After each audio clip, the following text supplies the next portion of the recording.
Bonjour la famille, c'est Madame Samira. Aujourd'hui, je suis dans les interdits.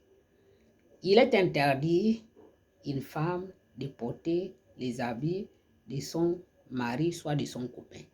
Donc, la femme n'a pas le droit de porter le haut du mari ou bien son t-shirt. Il est interdit pour éviter que cette femme-là vienne vous dominer. Donc, on ne doit pas laisser une femme de porter ton t-shirt ou bien ta chemise.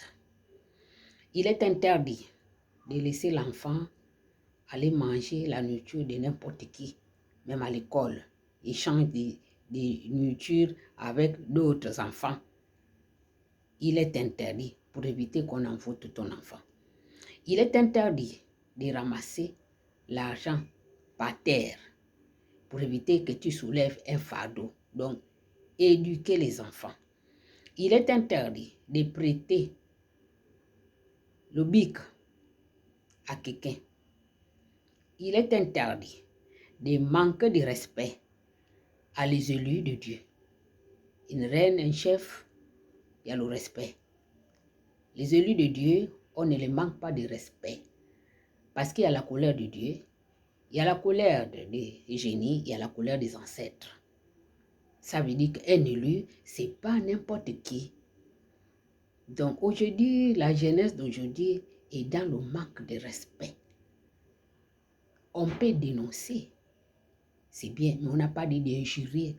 Ce n'est pas dans notre culture africaine. Donc on respecte les aînés. Et chez nous, quand tu manques de respect à un chef, tu payes l'amende. Tu ne peux pas manquer de respect et puis on te laisse tranquillement comme rien n'était, non. Parce que c'est un manque de respect.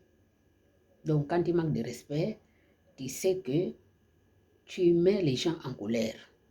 Donc tu dois t'excuser si tu veux qu'on te pardonne.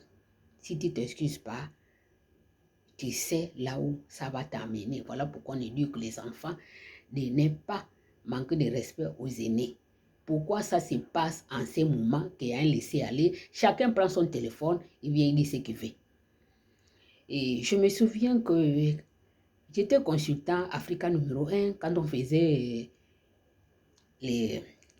on assistait aux réunions là-bas. On n'a jamais manqué de respect à quelqu'un parce qu'on nous disait que l'émission ici, sachez ce que vous allez dire. Parce que ici, si vous parlez un mot mal placé, dehors là, on va vous arrêter. Donc, ce n'est pas parce que quelqu'un chez lui prend son téléphone, il dit n'importe quoi. Donc, on doit sensibiliser les gens de ne pas manquer le respect aux autorités. Ce n'est pas normal. Le numéro 1 du Gabon, le président du Gabon, pourquoi lui manquer de respect? Ça veut dire quoi? C'est pas normal, c'est pas notre éducation. Donc, ça doit s'arrêter. On doit arrêter ça. Si on ne respecte plus notre chef de l'État, on va respecter qui? Donc, ce n'est pas dans notre culture, ça doit s'arrêter. On ne connaît pas cette éducation-là. Ici au Gabon, on ne connaît pas. Dans nos familles, on ne nous a jamais éduqué qu'on doit manquer de respect aux aînés. En plus, l'élu de Dieu, vous manquez de respect, c'est pas normal. Donc, il faut que ça s'arrête. Merci, c'est Madame Samira.